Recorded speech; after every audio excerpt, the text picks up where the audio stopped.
Welcome to the news segment from the Roll for Crit podcast, where you can get all your board gaming needs released weekly on Wednesdays.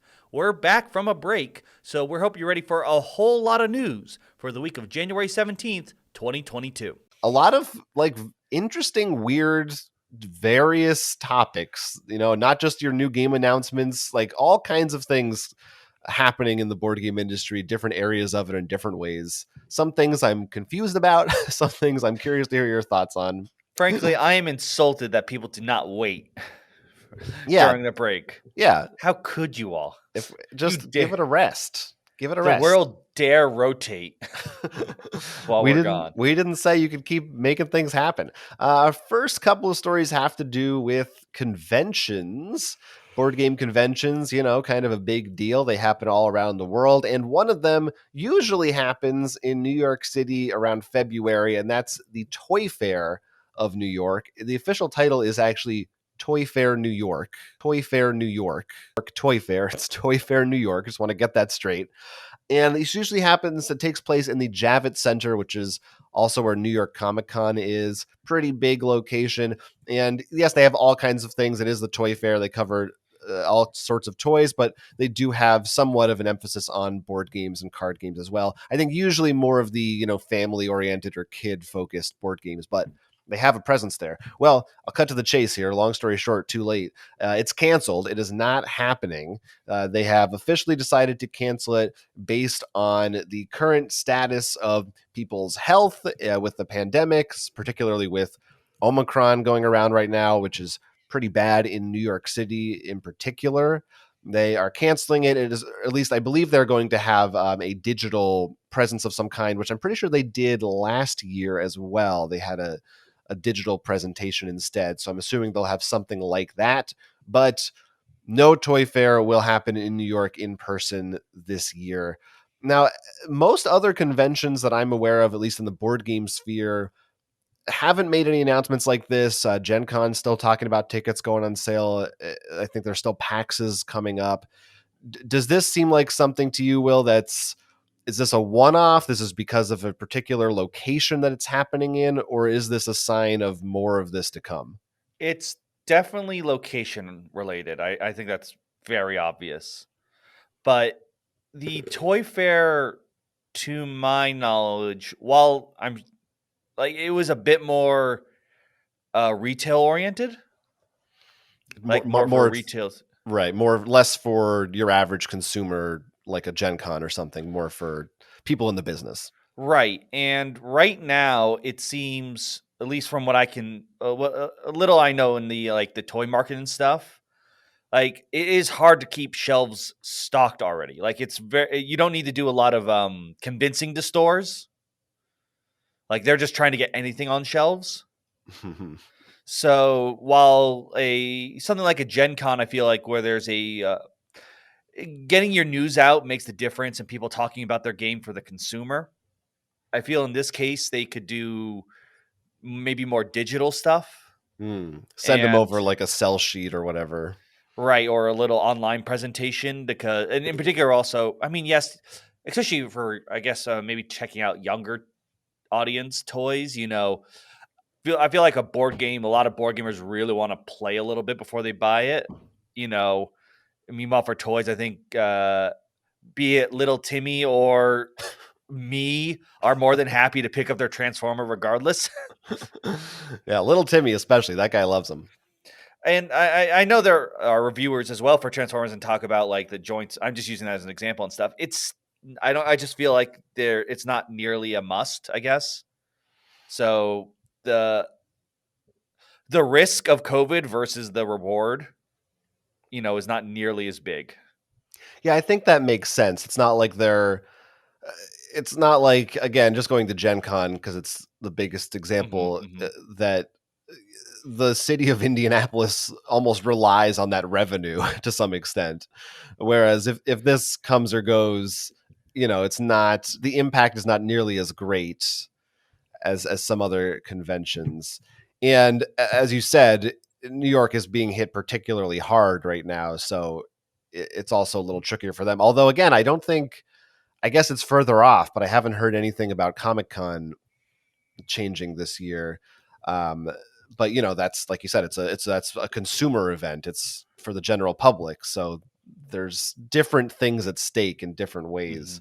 Kind of in a sad, kind of depressing, cynical way. It's, well, we weren't going to make money off this from ticket sales or selling merch, so we don't have as much to lose, which is, I feel like, certainly not a factor for some of these other. But do you think that this is, I mean, how optimistic or pessimistic, depending on how you look at it, I'm not sure, both kind of are either. Like, do you think you do think that this is going to stop here, that at least, or maybe even my kind of perspective is, whether or not Omicron continues to spread or develop into new Ignoring variants COVID, and yes. get worse, well, or acknowledging COVID, Oh, acknowledging, sorry. like, I think that most conventions are going forward from this point on, whether it's bad or not. That's sort of my gut prediction. Do you think that we're going to get another cancellation this year? Is that what you're No, trying I'm to... saying No. I think we're not going to get cancellations, even if we should get them. Okay. Whether or not we should, that I'm like 50-50 on whether this is going to get worse or blow over. But I think either way, these things are happening. I haven't looked at the recent numbers involving that. I thought I heard about something peaking, but at this point in time, if I hear something, I need to, like, something about that, I'm like, I need to hear from 3 different sources first, because I know some people are trying to make it worse, some people are trying to make it look better. So I'm gonna be like, I need to double check my facts when it comes to this stuff. But what I know in general, I do feel you're right, because the problem is, one, a lot of people who do get it, in terms of those who are vaccinated and boosted, is it's much more mild. Mm-hmm, 2, a lot of people are already sick of being cooped up. Yeah. And when they hear it's much more mild, they're like, I'll take my chances. Yeah. And 3, I've already seen from previous experiences right now, events that last time happened, even though hospitals are filling up, which I actually heard a really interesting, it's because people aren't going to hospital with COVID. They're going to the hospital with like a broken leg, and they test for COVID more now. And they're like, oh, you have it. Mm-hmm. Like, that's why a lot of, it's sort of funny. It's accidental fill up now. Mm-hmm. Yeah. And, go ahead.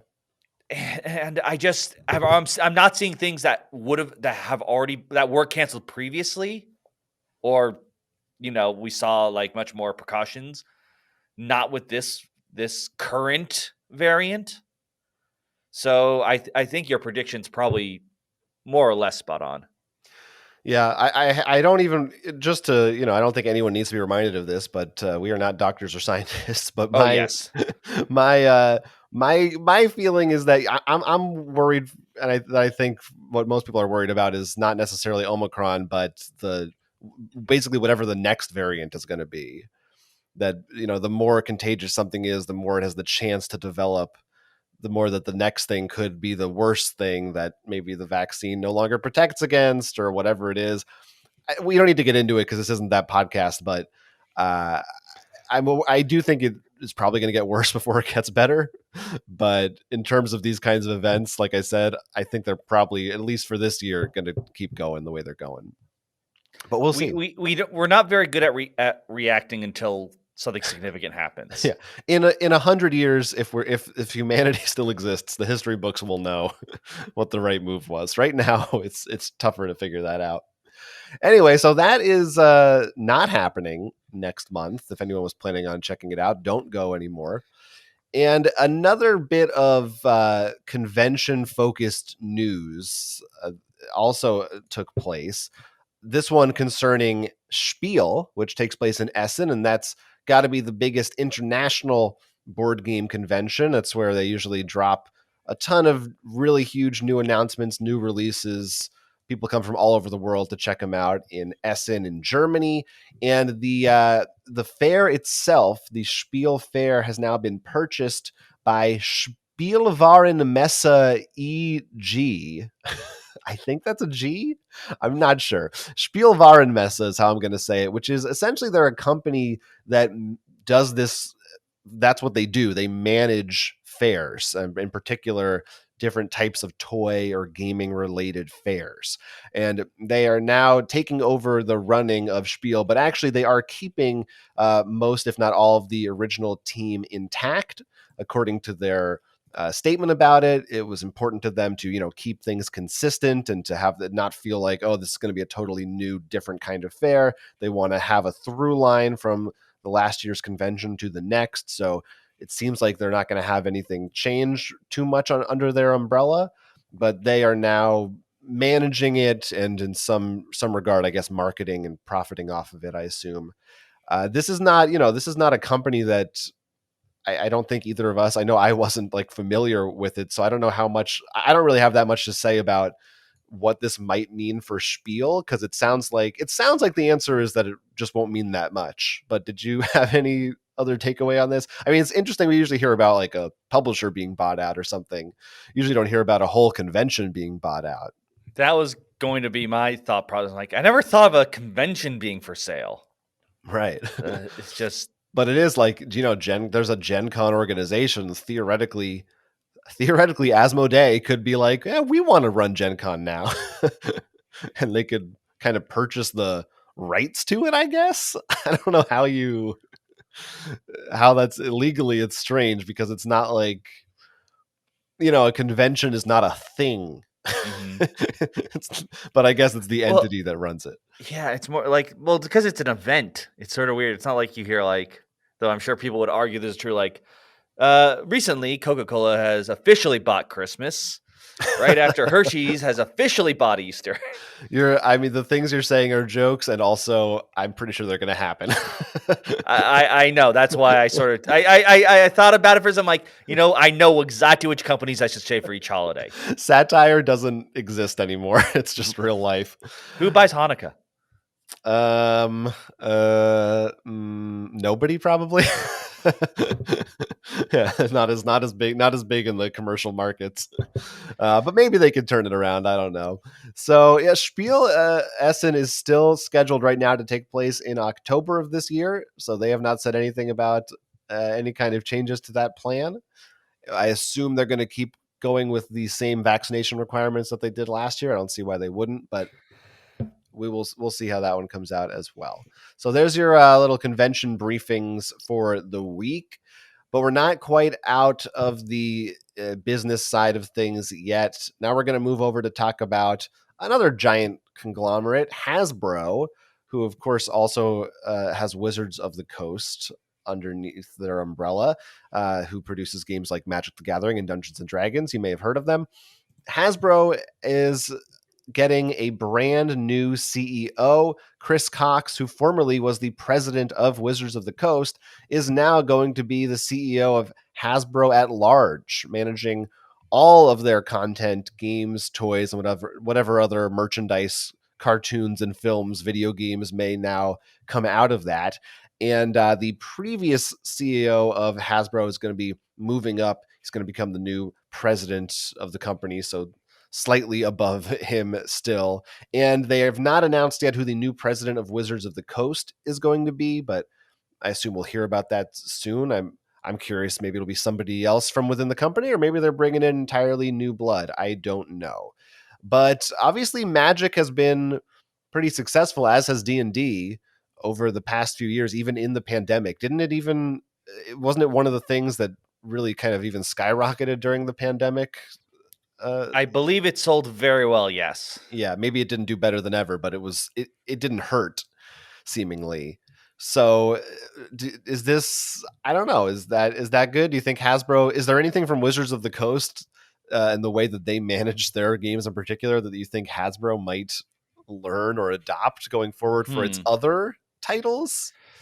I know a lot of people usually blame Hasbro when they talk about things that the recent trends in Magic that they don't like.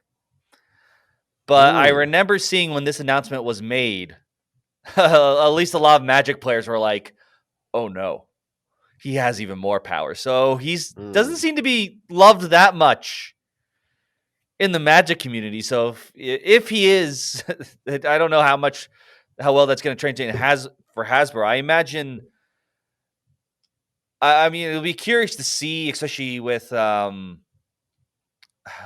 the things going on. Because the last guy was the one who really focused on like bringing the media, like Transformers movies and things like that. And I wonder if with him, if we're going to see if Wizards will play a stronger role within the Hasbro world, or vice versa. Are we going to see a lot more Transformers Magic card now, or something like that?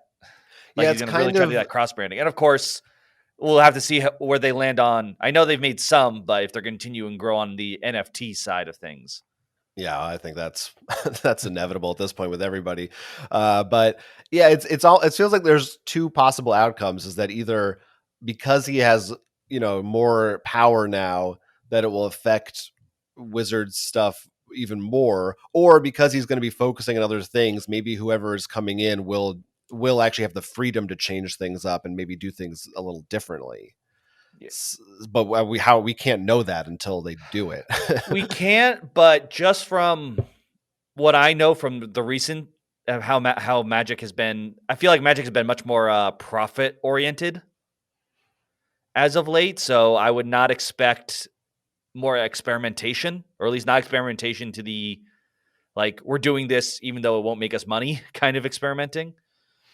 Hmm. Yeah, yeah. Now there is another kind of interesting part of this, which is that Chris Cox formerly worked for Microsoft, so it's possible that the speculation is maybe he'll have more input, more to say about video game adaptations of Hasbro games. Do Maybe we we'll know like what he might have been responsible for at uh, at he Microsoft? was vice president of technical sales, so he did deal with their. He did handle some. He did work with the Xbox group for a little while. It looks like he had a few different kind of marketing roles in different areas of the company, but he did do a little bit with the Xbox part. So yeah, that's what I'm seeing. The So Connect, or I'm this trying to think good was or bad things with the Xbox. this was Because in what? This was a few years. This was post Connect. This was maybe 5 years ago or so. mm, So maybe you. Yeah, I can't yeah, tell you what the Xbox phases are. I don't keep up, but yeah. So I don't know. That's maybe another thing for Hasbro itself that we'll see happening. hmm Uh, but when you're dealing with people in positions that are this high up, I also feel like they're so I don't know, they're so like big picture. I don't think it's gonna I don't know how much of an impact it has on stuff like mechanics or like the types of rule changes and things we've been talking about in Dungeons and Dragons recently. That's probably much more at the a lower level, I would guess. This is probably more like larger directions, marketing, like things which products we focus on and push, maybe branching out into other mediums and things like that. But yeah.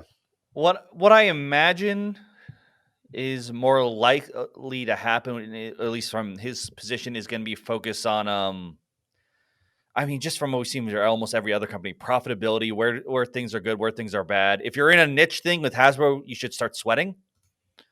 If you have something that is popular and doing well, you're probably gonna see more of it, which will make you very happy. I'm curious to see, since he did come from Magic, if he will say like, and seeing like RPGs and stuff, maybe that we'll see Wizard be given more projects, like not Magic or D&D related. Like we want you to now publish, because they have how was it? Avalon Hill technically is Wizards now too, right? Or was it Hasbro? Yeah, I can't remember. They switched it But one way or the other.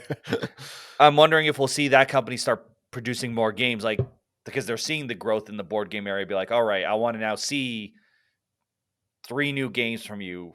Whether it's a new game or we have some very big copyright properties for you to use. Yeah, it would be interesting. It definitely seems like Wizards is just the D&D and Magic company. And every once in a while they let some team develop something that dies after a year. And yeah, are they I wonder if they're just happy, they're content keeping that going, or would they want to make they more? I feel they're very D&D, I will say, has been expanding a bit more. Like we do see some board games every now and then. I think in particular because of things like Critical Role. I mean, TV shows and things like that they're more willing to do stuff with. Magic, unfortunately, every time I see them tried, they have failed. And partially because I think it's just they don't give it the time it needs, like when they try to do the board games and such. I mean, that Netflix show has been pretty much on hiatus. I was going to say, well, if a Netflix show comes out, that could be the turning point. That might That be. I hope it is. I mean, I always said like they should do the cooperative LCG or ECG for that focuses more on story, because the card game does have some story and I love it, but it's very hard to get the story by your own from opening a pack of cards. You may see like a famous character or a death scene or something, but it's something that focuses more on the lore and world, which they have a ton of. I think would be very advantageous for them, and as far as I know, has not been. I guess the word here would be exploited Yeah. as much. I guess they don't want to, why split their market if they want you to buy their packs. Yeah, that is also. But yeah. Like, why do anything when they're already making money? Why do anything? Yeah. Yeah. Well, that's usually when someone new comes in, that's the time when they say, this, I don't want this, I don't want this, let's do something new. So if it's ever going to happen, it might be now. So yeah, we'll see, but we'll see what kind of effect this has on Wizards of the Coast, if any. Let's talk about Kickstarter a little bit. I know we're not at the Kickstarter segment yet, but bear with me. Allow me to talk about Kickstarter. Normally in February, there is a little thing on Kickstarter called a ZineQuest, which has been going on for 3 or 4 years now, maybe. It looks like the upcoming one is ZineQuest 4. And this is when a bunch of smaller indie RPG designers put up projects for RPG zines. In other words, small books are usually like just $5 or so. You could get it digitally or a little printed booklet. And it could be a solo RPG or just a small one-shot RPG rule set, or maybe even a supplement for something else. But they do a bunch of these, and it looks like it's been pretty successful the past few years. They've kept doing it. So it's a way for smaller creators to get their unique, cheap, cute little ideas out into the world. And Kickstarter has announced that they are this year moving ZineQuest. I didn't even know like Kickstarter decided when it was, but I guess it was an official Kickstarter thing. It is going to take place in August instead. And they specifically mentioned, it seems like part of the reason for this is so that it will coincide with Gen Con also taking place in August. They said official dates to come, but that's the time if you want to do a zine, do it in August. So of course, the issue is that they announced this just at the beginning of the month. So a lot of Feel these bad creators, if you, yeah. a lot of Kickstarter is the timing of Kickstarter is very important. So for anyone who was planning a project in that month and now it seems like they can't do it, that's an issue. A lot of people also raised the concern that now they're going to be competing for attention with any projects that are being launched in Gen Con, which sometimes developers will like take a break during Gen Con, but a lot of times they also will put something on there so they can promote it at the show specifically. So it's a weird thing. I'm kind of confused about who actually decided this and why. What do you think about this? I mean, I feel this.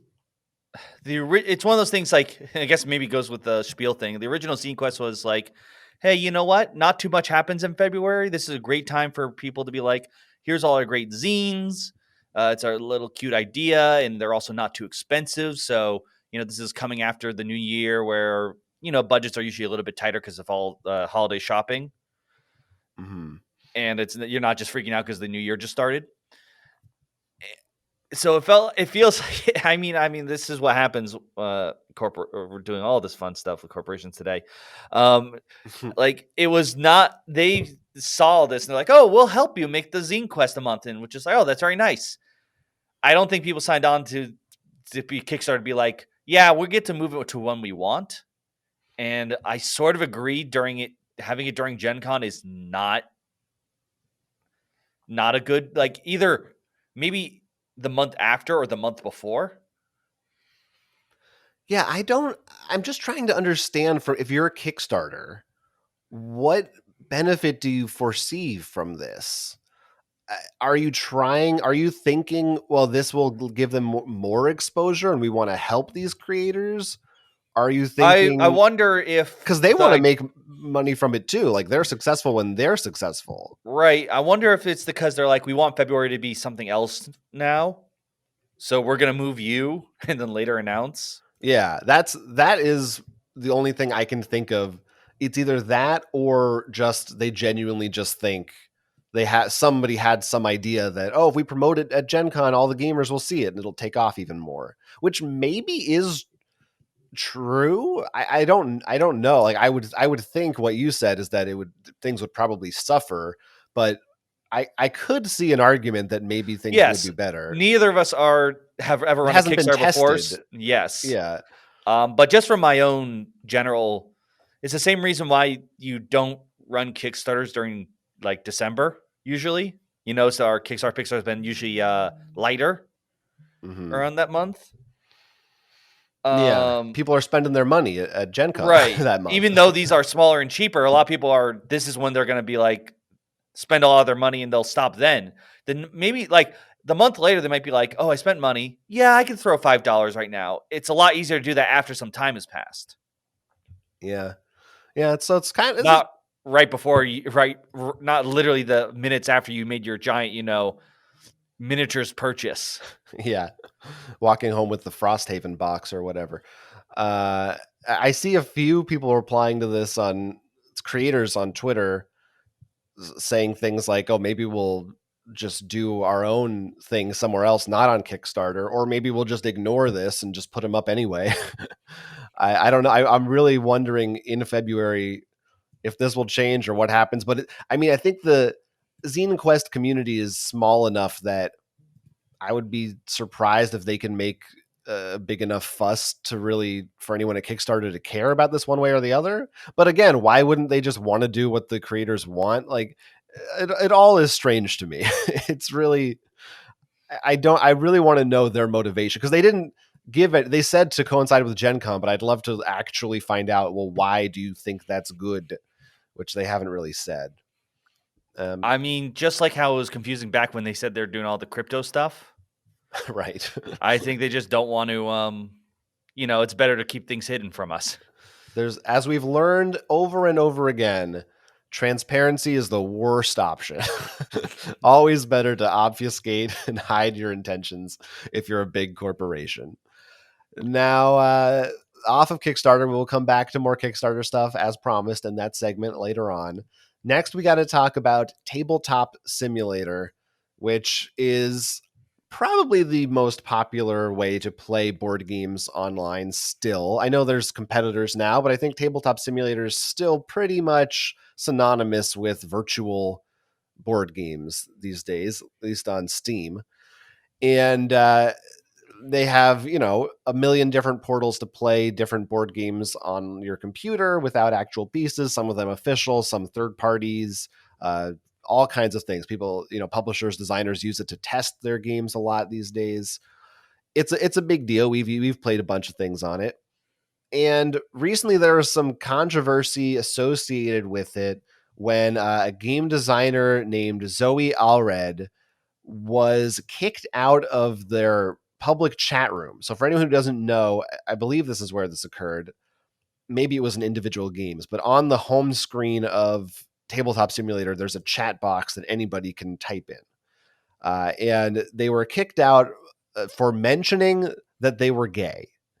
And multiple times, there's a whole, we'll put a link to it. They have a whole spreadsheet with screenshots documenting these conversations and everything, and the context that they were posted in. And it seems like it was always like part of the conversation for whatever reason. But it seems like there maybe was some kind of a flag built in to Tabletop Simulator that if you just type the word gay, you would be marked or maybe even moderated right away by whoever was paying attention. And Zoe took this to their Discord and email and tried to, took them a while to get a response to try to figure this out.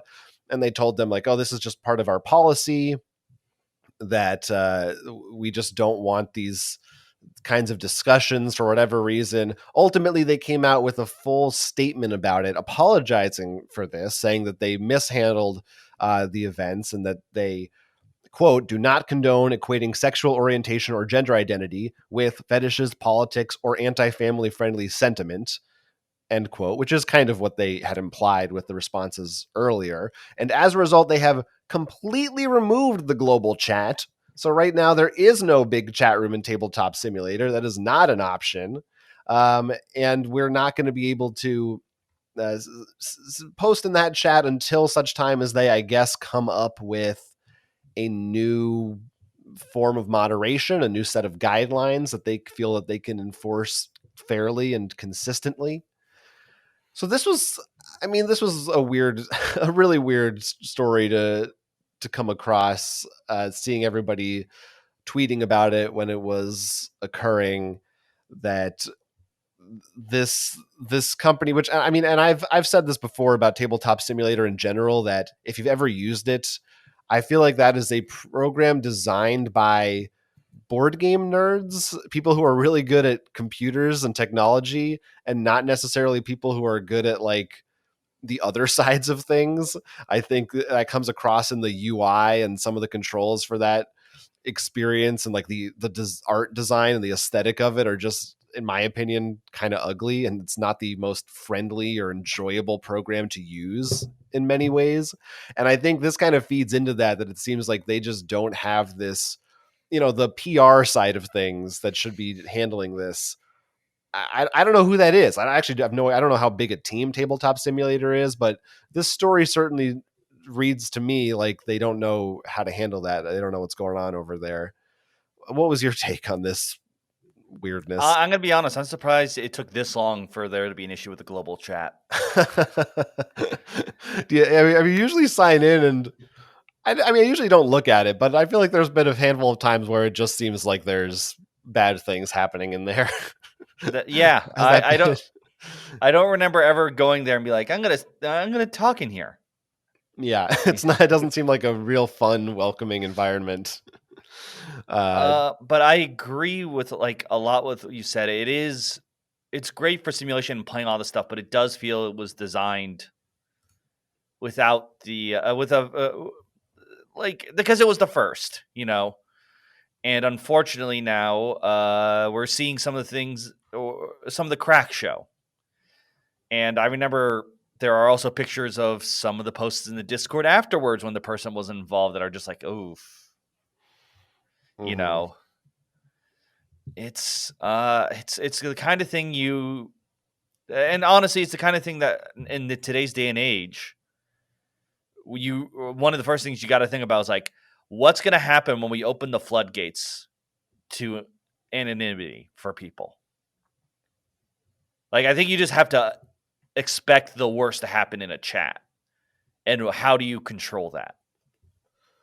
Yeah, that is the unfortunate reality of, Like, not even directly relating to this scenario, just in general. yeah. And the fact that this seems to be, at its best at least, not handled well. And at its worst, more troubling signs for people who are not, the generic kind of population. To Tabletop Simulator's credit, I will say they actually have a couple of statements they put out in the wake of this that I think are pretty good statements. They actually made a $10,000 donation to a transgender equality organization. And they said that they are reforming their moderation policies. It sounds like the global chat might be gone forever. It sounds like that might not be coming back at all, which I I guess is mean, fine, because what did you, at this point, we have Discord, we have Reddit. We don't really need that to like organize games, I don't think. only, I mean, we've already seen with other games places now that there's a way to be like, if you were really looking for a game, search Monopoly or something, and it might show like 3 Right. Monopoly tables open. Right. Yeah, You they know, have like there are ways that you don't need that allow us to say whatever we want. right. They have game lobbies and such. They're also running a series of articles on LGBTQ game designers as well that people can like submit themselves to if they want to be featured. So, they said that these are their first steps. It's something going on, and I don't think that to me, just speaking for me, and I'm not. Who am I? Don't listen to me. But That you heard it here, folks. Roll for crate. don't listen to me. us. I don't. I feel like the actions were more. If they were malicious at a level of like maybe there were some moderators that unfortunately they had allowed in the community. They don't say anything about taking action against any of them, but I feel it was like just gray area enough to me that I don't feel like, oh, I don't trust them, or I don't think that I don't think they have the best intentions in mind. At least for It's now. not some of the worst things we've reported on. Yeah, like it's more confusing and strange to me than it feels like outright hateful. But I don't know. It's definitely interesting. In particular, this reminds me because there's another hubbub actually in the Digimon card game community involving some moderators as well that I won't get into because not worth it. But just usually moderators, I guess, are they sometimes they're volunteers, sometimes they're paid. Like, I wonder how much more background checking we'll need to do in the future for this. You know, you can't just find someone who's like a passionate gamer, because I mean, as we've ported plenty of times over, there are some not so great people in any hobby. Yeah. So I'm curious to see how this in like not even just for the tabletop simulator, but in the future for like official discords for companies, their own sites, even like maybe not their own site. Like, let's take a subreddit page. Like, let's say maybe you don't run it. Do you now need to be like, if there is the Magic the Gathering subreddit, are you going to have to be like, oh, okay, we need to know who's moderating that? Because it's not officially Magic, but maybe we need to be more worried about that. Yeah. Like, should companies then, and do we want companies then being like, guess what? We are now in charge of the subreddit. Right. Yeah. Yeah. It's important. You got to vet your people, but depending on the size of the community, you want to also have people that are in that community, not, like you said, not just corporate or whatever. Yeah, it's a tricky thing to navigate. It is a tough thing. I just thought, because of an earlier story now, depending on, like, if a corporation took over, like, hi, we know you're all fans of the subreddit, but we're moving off of Reddit onto Microsoft's new, like, forum bot or something. Like, you're like, wait, sorry, what now? You can just... Yeah, TeamSpeak. There we go. Yeah. It's the internet. It has all kinds of communication problems these days, doesn't it? So there is that story. Do what you got to do in regards to Tabletop Simulator going forward, but it sounds like they're at least making an attempt to remedy the situation. Now, believe it or not, there's one final thing that we got to talk about this week. But wait, there's more. There's more, which is less politically charged, but no less confusing to me. I can tell you what, if you just read the title, you might have thought. You might have. That's true. It involves the game Pandemic, just the game, as far as we know. And this, of course, published by Z-Man Games, designed by Matt Leacock, the most famous, popular co-op game of all time, I would argue. And of course, there's a digital version of Pandemic, which has been around for many years on various devices. It's on Steam, it's on mobile apps all over the place. We've played it before, I think. Probably, maybe we reviewed a version of it at some point. I don't know. I don't remember, but maybe. I bet it happened. I bet it happened. I'm gonna check my Steam library now, but continue. At any rate, you check your Steam library now while you still can, because it has been announced that the Pandemic app is being removed from various storefronts. It is no longer available on Steam right now, and according to Asmodee, by the end of January this month, It will no longer be available on any other version as well, including Nintendo Switch or the Microsoft Store version of the game. I think it's also gone already from the Google Store and the iOS App Store. And the official reasoning for why Pandemic is being removed, I'll read this is a quote from a customer service email that someone on Reddit received. Quote, "We have worked hard over 4 years on Pandemic, and withdrawing it from the stores has not been an easy choice. This decision was made with a heavy heart for a multitude of reasons that we cannot disclose." So I'll throw it to you first, Will. Any guesses? Any idea why might they remove the digital version of Pandemic from all storefronts and not tell anyone why? Copyright. Okay, elaborate, please. Well, Asmodee was just sold, and they may want to end this version of Pandemic and remove it from all stores in order to release their own version that they approve, whichever this company approves of, which would be my guess as someone who is extremely pessimistic involving digital downloads, a free-to-play game. Oh, interesting. So you think that they're going to relaunch a new version of Pandemic, you're thinking same aesthetic, same rule set, same game, but how do you make Pandemic a free-to-play game? I do not know. That's the pessimistic side of me. They'll find a way, but the more positive would be that it's just going to be on Board Game Arena. Well, actually, I'm pretty sure it is on Board Game Arena. So and maybe it's the bring people there, which is still paying, but like Board Game Arena at least says, I think is at least a nice deal if you like board games.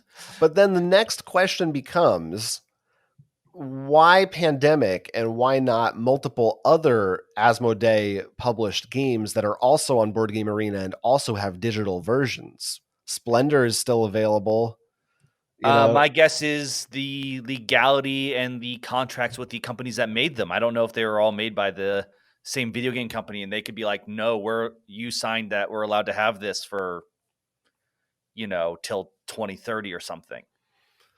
Yeah, I guess it'd have to be some pretty weird contract that does that. Well, I know, like, for example, with Warhammer and stuff that they made, like, they just gave the Warhammer license out to a bunch of different companies. So if it's not made by the same company, each of these games, they have different rulings. The other idea is maybe they didn't want to pull all of them at once, and hopefully they weren't going to be spotted. They just thought nobody would notice. Like, one at a time, just slowly take them off. Yeah. But I mean, you also have to. I mean, this is. I have arguments against you, but the reason I asked you. Look. This is tinfoil hat. Yeah, I have no official evidence. I don't have a counter reason is the thing. Like this whole thing is so strange because anything I can think of as to why they might do this, there's another reason as to why that doesn't make sense. So I just really can't figure it out. I mean, I saw some people maybe thinking that, oh, is it because Pandemic is, they don't want to deal with the hot button issue, but considering that they're still pushing hard the World of Warcraft Pandemic, right? That has two bad fronts. Every other version of Pandemic that they're still printing, right? It means that doesn't make sense, but like that, I could see that being a reason. If not for that, it's very bizarre. One of the annoying problems is, like, reasons I could think of, at least to me, that I would consider like non-negative reasons. There's no reason for that. It's so annoying when these companies do these things of like, we can't tell you why. Yeah. Why? Because even like it has to be negative then. We know that because let's say hypothetically it was this. Let's just say this was the reason, which is some negative, but I think overall, at least, and maybe this is where I would consider it a positive, but the internet. If they're like, look, the current system we have is unable to take in either expansions or other variants of Pandemic. And we want to do something like a collection where you can buy the original one. Then you can buy, the Rome one and still all play it here. Because if they said that, sure, if you had a copy and you're losing and you have to buy it again, you might be sad. But you're like, oh, but this new one, I get to play all the other ones. I think overall you'd have a net positive, people being very excited, but they're not saying that. Right. Yeah. If there was Like, just some new, or even like we're teaming with a new partner to do a brand new digital version that's got like 3D graphics and a campaign and all kinds of new bells and it whistles on wouldn't it. be worse than this. Because, Yeah. yeah, the same people like might be thinking, oh, I got to go download this now while I still can. And this stinks. I'm going to lose it. And of course, like this, once again, more evidence of why I really hate digital only things, like why I like having the physical copy of something being music, a movie, or whatever. It's because I know this could happen. Yeah. Yeah. But that wouldn't have changed. Like if they made that announcement, like you said, where they're just partnering up with someone else to release a new version of it, it would be the same net.